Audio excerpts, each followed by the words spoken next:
চতুর্থ শ্রেণীর গণিত বইয়ের 17 পৃষ্ঠার একটি অঙ্কের সমাধান। এখানে কিছু কার্ড রয়েছে বা অঙ্ক রয়েছে 0, 1, 3, 4, 7, 9। এই অঙ্কগুলো দ্বারা বৃহত্তম সংখ্যা তৈরি করো। দ্বিতীয়টি ক্ষুদ্রতম সংখ্যা তৈরি করো। তৃতীয়টি বৃহত্তম বিজোড় সংখ্যা তৈরি করো। ক্ষুদ্রতম জোড় সংখ্যা তৈরি করো। বৃহত্তম জোড় সংখ্যা তৈরি করো। ক্ষুদ্রতম বিজোড় সংখ্যা তৈরি করো। এটির সমাধান করব আজ। তার জন্য প্রথমেই আমাদের জোড় অঙ্ক এবং বিজোড় অঙ্ক দুইটি বিষয় জানতে হবে।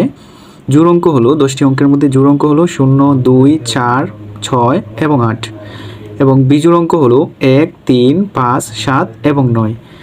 বৃহত্তম সংখ্যাটি হলো, তো আমাদের যে অঙ্কগুলো দেওয়া আছে এই অঙ্কগুলোকে বড় থেকে ছোট পর্যন্ত যদি আমরা সাজিয়ে নিই তাহলে বৃহত্তম সংখ্যা তৈরি হয়। তাহলে সবচেয়ে বড় অঙ্ক কোনটি? 9, তারপর 7, 4, 3, 1, 0 উল্টো করে সাজালেই উত্তরটি হয়। তাহলে আমরা লিখব 9, 7, 4, 3, 1, 0। এটি হলো আমাদের বৃহত্তম সংখ্যা। আমরা যদি বৃহত্তম সংখ্যাটিকে উল্টো করে লিখি তাহলেই ক্ষুদ্রতম সংখ্যা হয়, কিন্তু এখানে সমস্যা হলো 0 আগে চলে আসবে, তাই 0 আগে এসে কোনো সংখ্যা তৈরি করবে না। তাই আমরা 0-র পরবর্তীতে যে অঙ্কটি রয়েছে ক্ষুদ্রতম, এই অঙ্কটি দিব। প্রথমে দিব 1, তারপর আমরা সবচেয়ে ক্ষুদ্রতম অঙ্কটি দিয়ে দিব এবং ধারাবাহিকভাবে 3, তারপর 4, 7 এবং 9 বসিয়ে নিব। তাহলে এটি হলো ক্ষুদ্রতম সংখ্যা। এবার তৃতীয় প্রশ্ন হলো বৃহত্তম বিজোড় সংখ্যা তৈরি করো।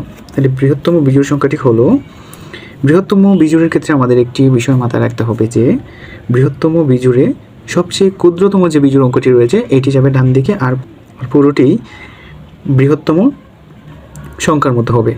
তাই আমাদের বৃহত্তম সংখ্যাটি হলো 9, 7, 4, 3, 1, 0। তার মধ্যে সবচেয়ে ক্ষুদ্র কোনটি?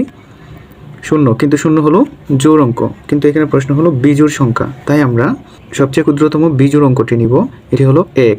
আমরা 1কে ডান দিকে লিখবো আর বাকি সব বৃহত্তম সংখ্যার মতো লিখবো। তাই হবে 9, 7, 4, 3, 1 লিখবো না, 0 লিখবো, তারপর ডান দিকে 1 দিয়ে দেবো। এটি হলো বৃহত্তম বিজোড় সংখ্যা। এবার ক্ষুদ্রতম জোড় সংখ্যা বলছি।